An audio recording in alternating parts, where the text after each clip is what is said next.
conversation is scheduled for one fall. Introducing first, he is the moderator from Qualcomm. He is the VP and President of Qualcomm Southeast Asia, Australia, New Zealand, Taiwan, and Hong Kong. Please welcome to the stage, ST Liew.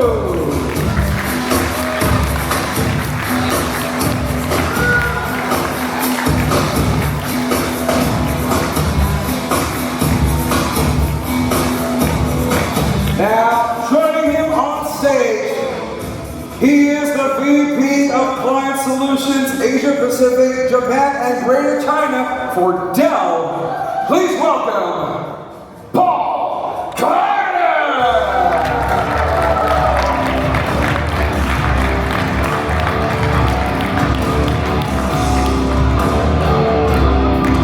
Is that the rest of the show? Are you there?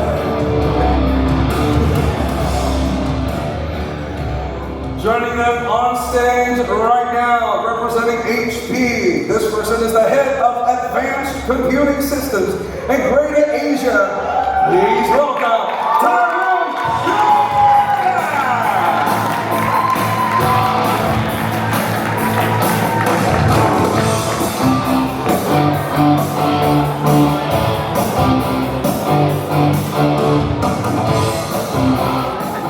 And the next person from Lenovo. This person is the CMO of Lenovo PCs and smart devices for Greater Asia Pacific.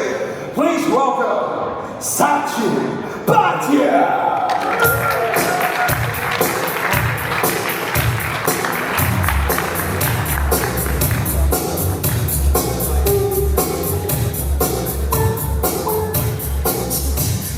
And last but definitely not the least, this person represents ASUS.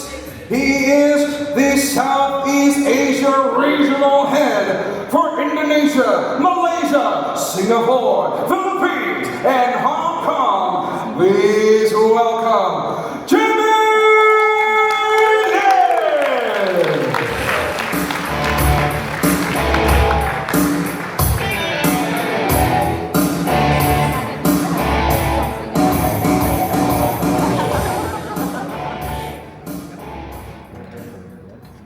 Well, do I take it away now, Sean? Yes. Okay, first of all, my background is not as colorful as Sean, although the introduction of all the regions is kind of long. I'm not a mountain climbers, DJ, or anything like that. But I'm very happy to be here today in front of these four esteemed gentlemen from the industry. So it's a very exciting time that we're living in today, and we see the ARM-based architecture getting traction in the PC market and all that. And ARM with the performance improvements and Snapdragon Elite X with the X Elite with the performance and the energy saving and all that. I'll give you a story. Last week I was in Australia traveling with one esteemed colleague of mine who is sitting in the audience, and he's so accustomed to using PC without plugging in that he forgot to bring his adapter. So he was traveling from the US to Australia, and we were having like 3 days of meeting, right? Meeting? 3 days of meeting, and after that he was about to fly off to India, and suddenly he found that, yeah, eventually the PC will run out of battery, and then he was looking for an adapter. So luckily we can borrow one. And the other phenomenon is that when you go into in a meeting room, everybody will like join the place and try to plug in. And you'll find very easily those ones that are not racing to the sockets are the ones that are using a Snapdragon device. So with that, I want to ask, and I want to use this opportunity to have a good conversation with my colleagues here, and with the tractions of ARM-based architectures in the PC space, and with the performance and the energy saving that we talked about. What is your view of this trend in affecting or influencing the PC market? And also, how you envision this architecture to bring further performance and also on the energy front to the whole marketplace? I'll start with Paul from Dell, right next to me. I'll go first. So first of all, thank you for having us, and a huge congratulations to the Qualcomm team for the complete rollout now of the Snapdragon portfolio. It's phenomenal to have a new entrant to the market. A new entrant always brings new innovation, and Snapdragon's definitely done that. So huge kudos to Kedar and the entire Qualcomm team. So it's an interesting moment in time. And I think specifically in South Asia, we'll focus on that. Like South Asia is a leading region when it comes to the adoption of new technologies. Singapore was third on the AI index globally, but we also see in other countries, Malaysia, Thailand, Philippines, there tends to be a leapfrog of technology from nothing to the latest straight away. And we're starting to see that with the adoption of ARM architecture. Consumers, business and consumers themselves, they're smart, right? They're going to make an investment that can be sizable. They're going to buy something that is powerful, that meets their needs, that drives their use cases. And Snapdragon certainly does that with some capacity to spare. But they're also looking for something that's going to be relevant 3, 4, 5 years into the future. Because these devices aren't just bought for now, they're bought for what's going to be available in the future. And you've seen some of the applications, Moises, that's the first time I've seen that one. But traditional application developers, CSPs, they're developing and have developed software that goes native on the device. And there's going to be more of that. Everybody's waiting for that one killer app. There isn't one killer app. It's going to be a cumulative effect of all apps.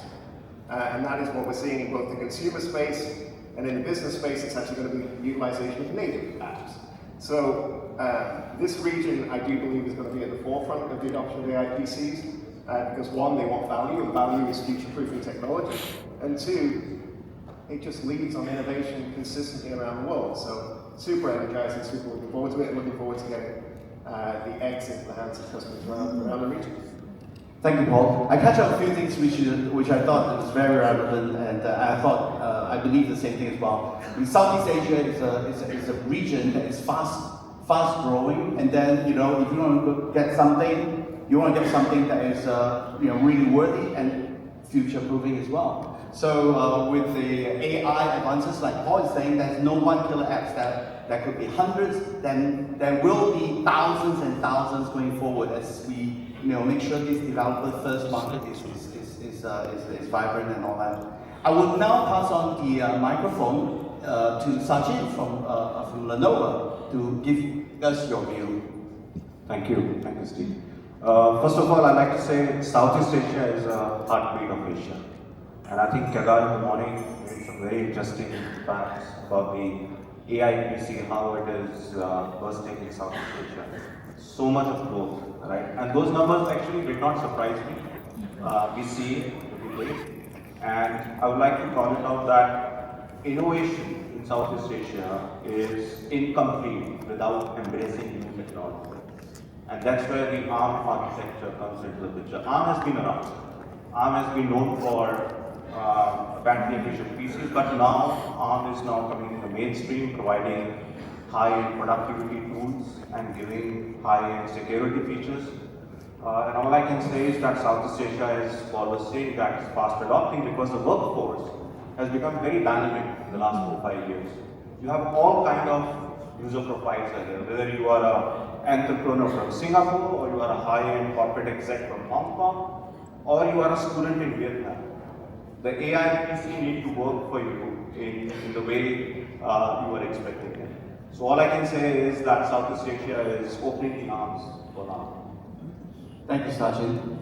Again, I think the reference to this region's need for such a device goes to also open up a lot of opportunities to solve regional challenges and problems.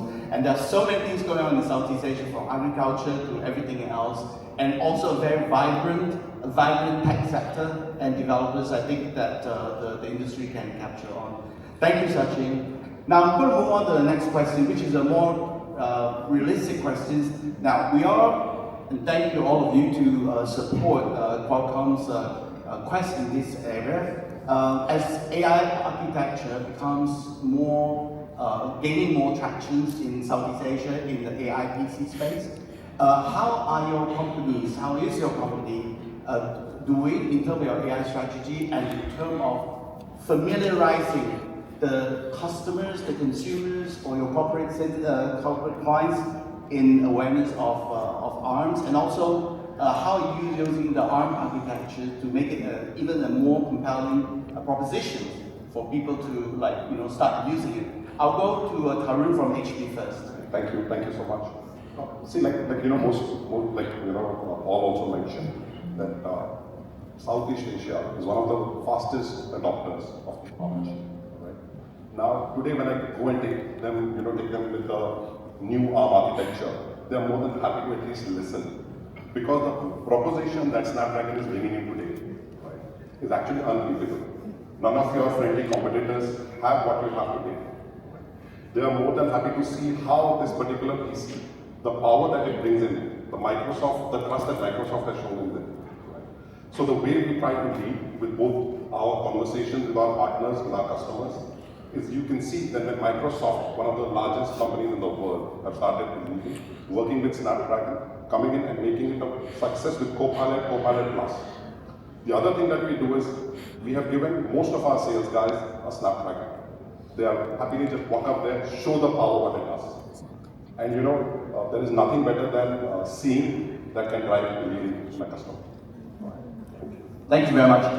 Absolutely, I was so impressed by the little show that Alicia and Sean did just now. I think it's a brilliant idea, and it really brings vivid communications to the consumers and the users that, hey, we can do these things with these Snapdragon-based PCs. I think we should cut and paste that sort of realistic usage and uses of Snapdragon PC. Now, Jamie from ASUS, you have been, I just learned you've been in Indonesia for years, and your origin from Taiwan. What do you think? So I think Southeast Asia market is a vast market and a very complicated one and very diverse. And not to mention that we have thousands of islands in Indonesia and Philippines, right? So it's always difficult to educate the new things. Can you imagine that we want to launch a new product at the same day, maybe in Sulawesi, Makassar, Kalimantan, and at the same time also need to in East Malaysia, like in Bintulu. So it's very difficult to do that. So I think the first thing for us is to do the education and awareness, because in Southeast Asia we see that we have very different countries like Singapore, high income, developed country, but we also have the emerging countries like Indonesia and Philippines, right? So for the people who live in there, that maybe they need to spend some amount of salaries to afford one device, right? So we have to prove to that is the worth to buy. So education is the key to let them know the technology, the new technology, and also, so before the education, I think awareness is also the key, because they have to know that there is a new technology coming to the market so that they can consider to buy. Then I want to jump to my second point is about the channel, because in Southeast Asia, I would say 80% of the people still buy the stuff in the stores, not in online like India, right? So people love to have the touch and feel feeling inside real stores. So the channel development is also very important. Then also the important thing is that how we can make the channel partners to support us. I mean the new technology on-base, and also the promoters, frontliners, all the stakeholders in the stores. Then we can move on to the next stage, which is to deliver the information delivered inside the stores. Then we can consider what kind of tools in the information. So maybe you cannot imagine that still have a lot of Papa Mama shop, I call it this traditional computer shop. And we also have the large format retailers inside this region, like Harvey Norman, right? So we have to use a lot of traditional tools or untraditional tools to deliver the information, what is the benefits for the on-base to the end users, because they haven't heard about this before. So I think to combine the 3 points that maybe we can have the right kickoff for these new cool things to the market.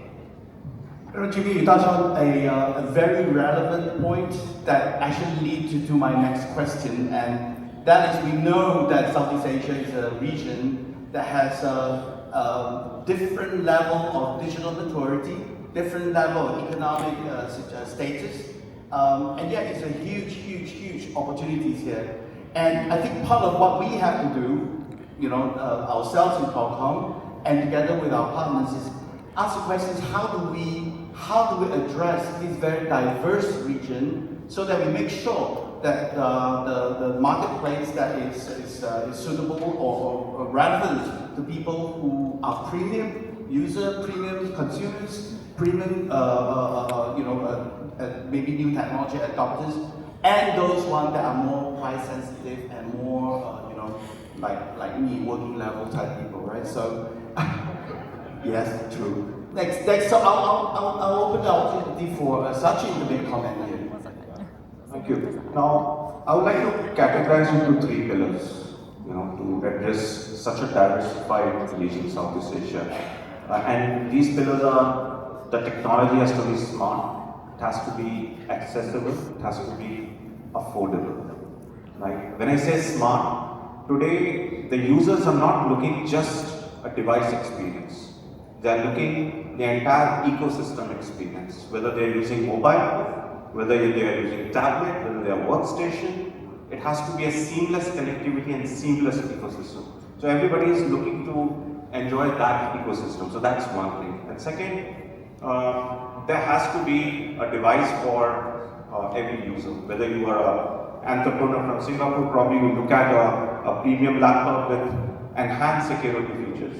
Or if you are a student in Vietnam, you probably look at more battery efficiency or energy efficiency in the laptop. It has to be affordable. When I say, what I mean to say is that as a service model is now a very accepted model in the industry, and that can actually help make this technology accessible. Last but not the least is the partnership with telcos, partnership with education institutes, governments, will make this technology products accessible to masses. So that's how I want to say. Thank you, Sachin. JP, you brought up this subject earlier, the related subject. So I'll go back to you with the specific questions on what is your company in terms of portfolio, because you heard today that from the Kedar, just in the short 6 months, we've launched 3 different platforms from the high to mid to affordable. So, very short time. So I'd like to hear from you from a portfolio strategy. I think to educate the new market and with the new stuffs, I think the most important thing to increase the user base in short period of time, right? So last year we launched the very first Snapdragon-based PC from ASUS. We OS since last year, X5507. But to be honest, because the price range is a bit high, right? Just like Sachin said, we have to make it affordable, right? So this year, I think the core mission for ASUS is that we want to launch a whole comprehensive lineup for the Snapdragon series, and we'll cover from 4 dimensions: from the premium, gamers, creators, and also for the daily computer, means the affordable mainstream. I think it's way more important. So the price range, you can start from the mainstream one, so that we can create enough user base. So they use this user base, the early adapters, to try to influence the rest of the market. As I said, that we have a very diverse market inside Southeast Asia, right? So I believe that full range of the product offering will be the key to make it successful. Thank you. I would like to open these questions to both Paul and Tarun as well. Any comments on your portfolio in terms of addressing the diverse market in the Southeast Asia region, Paul? Sure, well, I'll start. So we're introducing with the Snapdragon X, we've got the new Inspiron, which is making computing the Snapdragon portfolio more accessible to a wider part of the market. We go all the way up to our flagship XPS brand, and then we bring in the latitudes into the commercial space that goes all the way up to the Snapdragon X Liew. So we're making sure that the customer can have that conversation from top to bottom around this technology, but also at the end of the day, it's hardware as a device, and it will substitute an existing device. So we're making sure that our partners, our sellers, our customers understand the differentiated value that this technology brings to them. And at the end of the day, it's about experiences, and in the business world, it's about being competitive. Right, driving that competitive edge over the company that didn't invest in an AI PC, well, that's going to be a lot simpler. We talk more about generative AI, agentic AI is around the corner. Open up your laptop and your workflow is on. Right, that employee is going to be far more productive than the one that's manually opening apps, trying to figure out where to prioritize their time. So making sure that vision, which is not too far around the corner, is fully understood that when they're making that decision today on what to buy, that it's made available, that they're considering all the facts. Absolutely, make a lot of sense. Tarun? So HP actually took a very different stance when it came down to portfolio. The features which Snapdragon promised at the beginning, I think it was a premium product. It had to go at a premium space, right? There is no point taking that product to a customer who cannot afford, who does not see the value of the product. So HP's approach was primarily to go drive it in the space where people really understand, what it means with the technology, what you can do with this technology, and drive the adoption. Now, when Snapdragon has started expanding its complete portfolio, we have also started expanding the portfolio to bring it into our mainstream series. And then we will see that how we can work towards, because see, today everybody talks about AI which consumer uses. Right? But at the end of the day, the engine that is driving it is coming from a very strong or a very powerful PC in the workstations, which is a space today completely under respect of Snapdragon. But I'm sure they're working on it and they'll come. So the way I'm trying to, or the way we are trying to say is, we started on a high end, we are opening it to the mainstream, and we are envisioning that tomorrow or there in some time, we'll take it up to workstation. So that's the play HP is trying to play. Very good. Tarun, since you have the microphone now, there's a questions here which it came from a survey by IDC that shows that the willingness, openness to adopt, I would say, new technology and AI PC or AI features and applications is one of the highest in the world in Singapore. You want to share some background on that? What does that shape your strategy? So, just a second. If you really look at it, it is not a decision which the consumer is driving. The investment that the government has done to bring in the awareness, to bring in acceptability of the technology, right? To showcase the power of the technology, right? The first ones to start using AI and getting you a feel of it was the banking industry, which literally is in everybody's hand. You start feeling it, you start seeing it, right? Once you start seeing it, you start believing it, and you start wanting to explore more. So I think the government has played a huge role in getting this adoption into Singapore per se.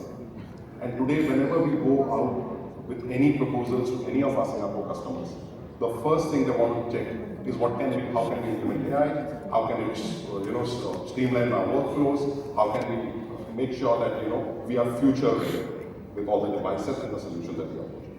So I think Singapore is at the forefront in Southeast Asia for adoption. The other markets who are following up closely as well. But I think the drive needs to come in from the government, from big enterprises to really adopt it, let the consumer feel it, use it, and then the drive automatically runs. It's very good. It's ably that we have this event right here in beautiful Sentosa. When I first checked in here, I didn't feel like this is Singapore. It's like Miami or somewhere else. So thank you very much, Tarun, for your questions. Now, same subject on AI. We talk a lot about AI, and then Paul, you mentioned a little bit about the AI is like future-proofing. So AI adoption, driven by some, especially from Qualcomm, the usage of the neural processing unit, the NPU, is bringing up revolutionary improvement in performance and in efficiency. Doing these things on the edge has brought a lot of benefits. So I want to ask Paul, how does that shape your internal strategy within your company? I think strategy doesn't tend to change that often, but what I love that you guys have done is you made a very different decision to other silicon vendors, is that you haven't compromised the NPU when you've offered the tiered silicon, which means that the NPU offering is consistent across the entire portfolio, which is unique, and I'm going to say kudos in doing that. That's going to be a big message that I think will resonate across customers around the world, not just here in South Asia. But we work with partners when it comes to utilizing NPU. So one was on the screen that Kedar showed, like CrowdStrike. CrowdStrike, they're in the security business. The last thing you want is latency.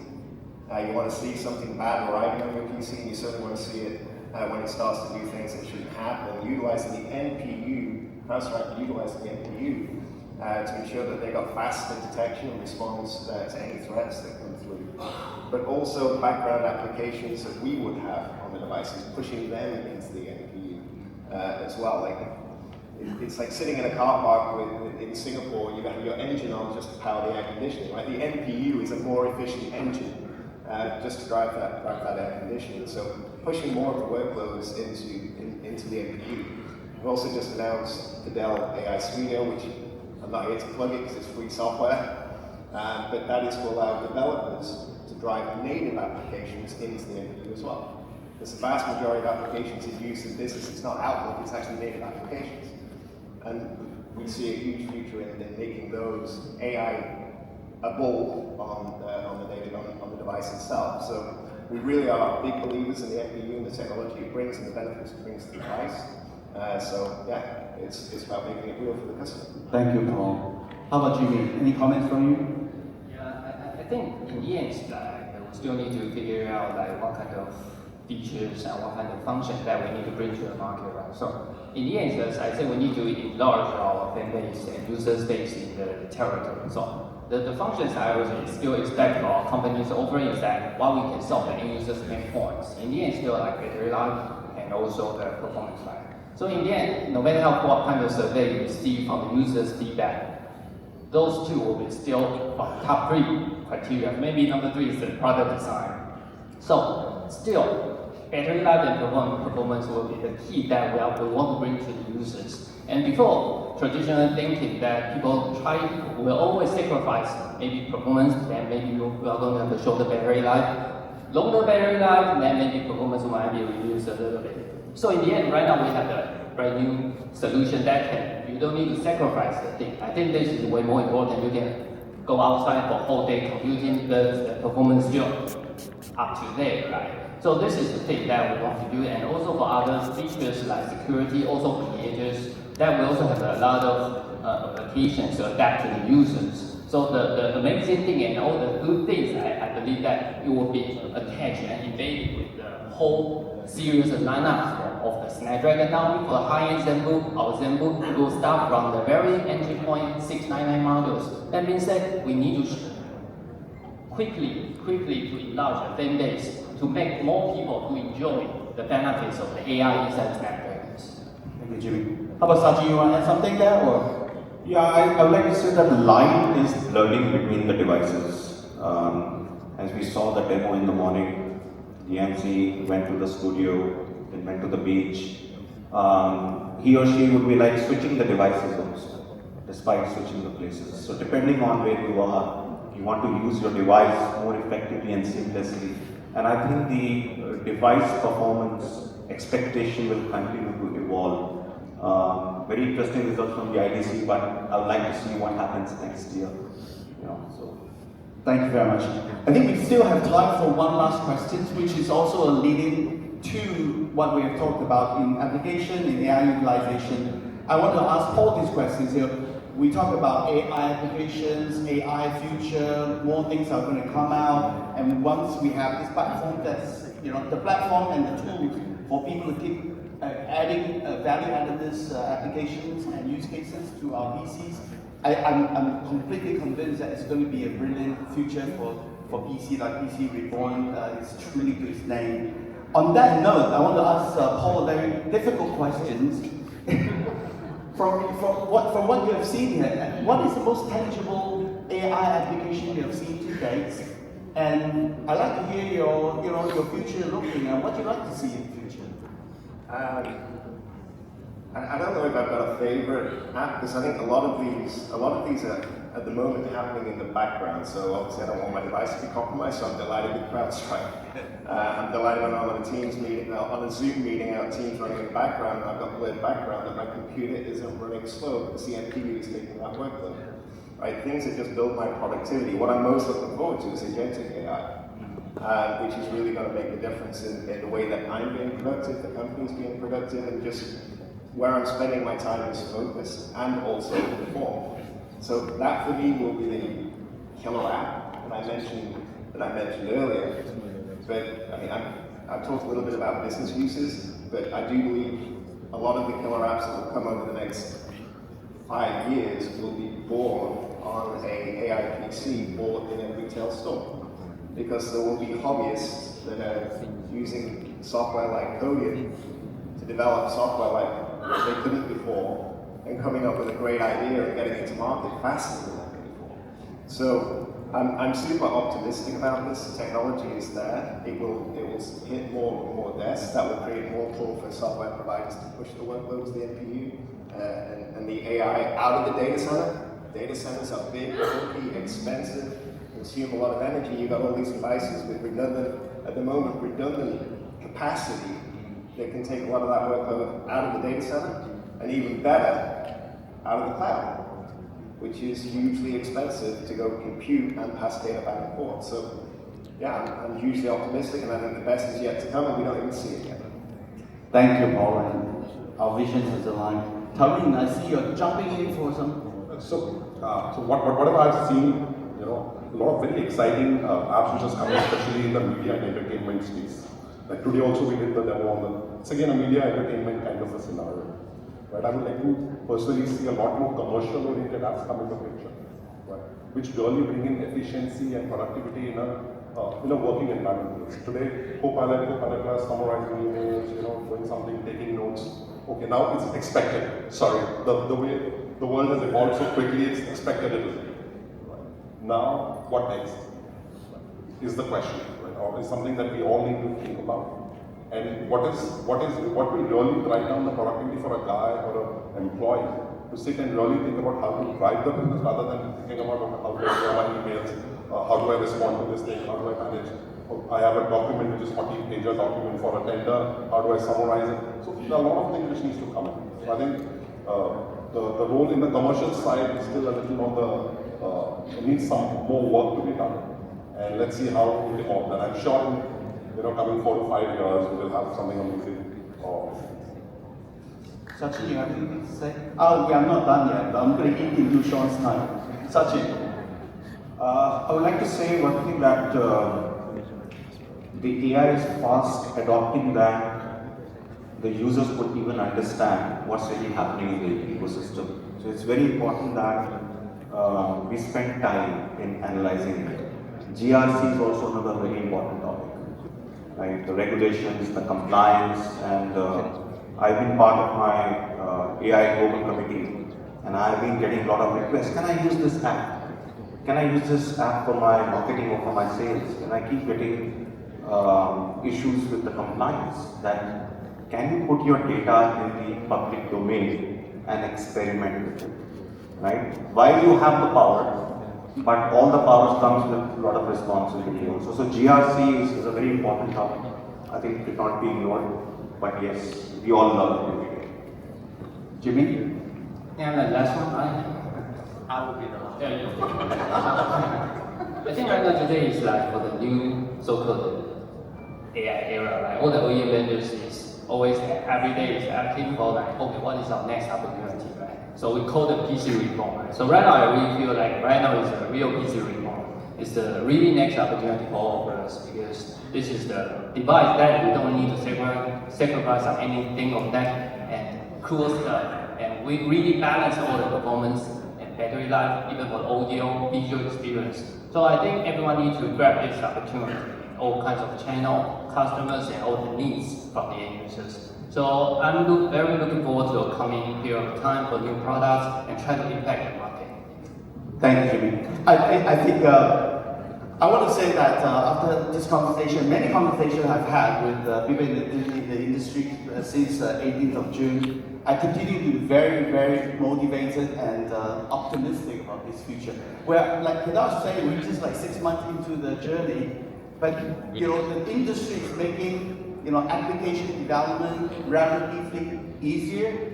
The tools are becoming available. The future proving, the future of AI PC is already happening. And one of the experience we had was when I was using a Snapdragon PC, when you unplug, the performance remained exactly the same. Try to do it on someone else's, it will be different.